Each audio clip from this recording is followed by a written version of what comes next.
the obvious person to point to is Hunter Biden. Why?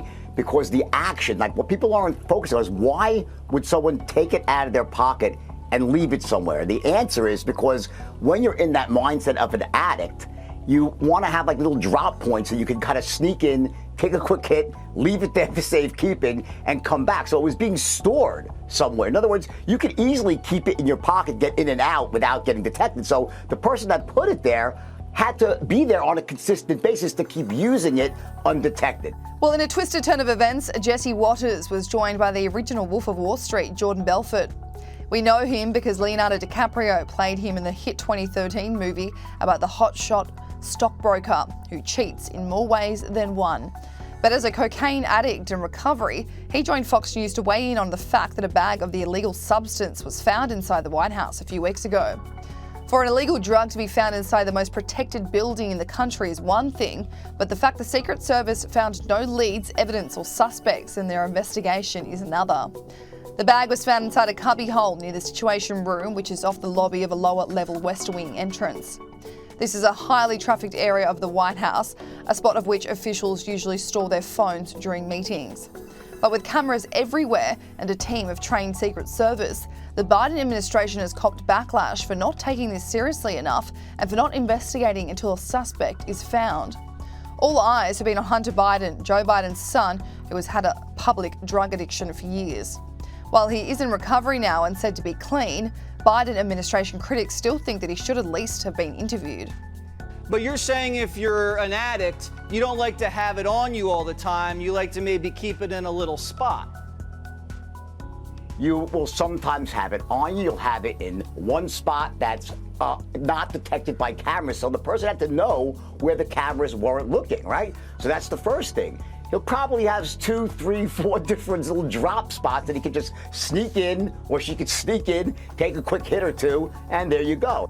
Yesterday, White House Press Secretary Karine Jean-Pierre copped some brutal questioning from reporters who asked what the president thought about the fact the investigation into the cocaine found nothing. First, following up on the cocaine, you said that it was very important to President Biden that the Secret Service get to the bottom of who brought it into the White House. So can you just talk about his reaction when he learned that the investigation did not end with a suspect? No, and I appreciate the question. Look, I'm just not going to opine on this, not going to get into specific on this. We believe the Secret Service did a thorough investigation.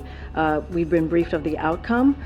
They shared the detail in a public statement, which I think is important for the American people to hear directly from the Secret Service who did the investigation. Look, one of the things that they said in the public statement is hundreds of people come through this particular area, and it's a heavily traveled working area, and so that's what they were able to find doing this thorough investigation.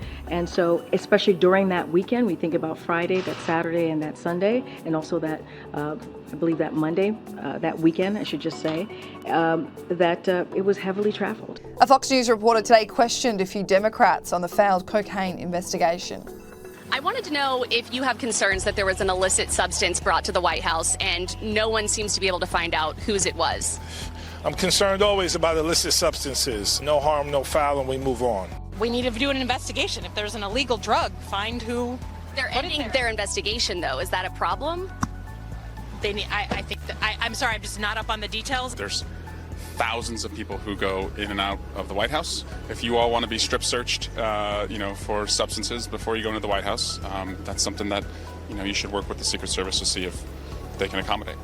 Dan Bongino, who used to work for the Secret Service for 12 years, said on his podcast that it's simply not true that they don't know who brought the cocaine into the White House. So I don't want to beat this up either because I spoke about it yesterday, but a lot of people picked up the story. Media Research Center being one of them. Former Secret Service agent Dan Bongino calls bull on claims Secret Service has no leads in the White House cocaine case. Folks, listen, you heard it yesterday, you heard it on the radio, you heard it before the podcast. I love the Secret Service. I worked there with some of the greatest people I've ever met in my life. I am telling you, there is no way they don't know who brought that cocaine in the White House.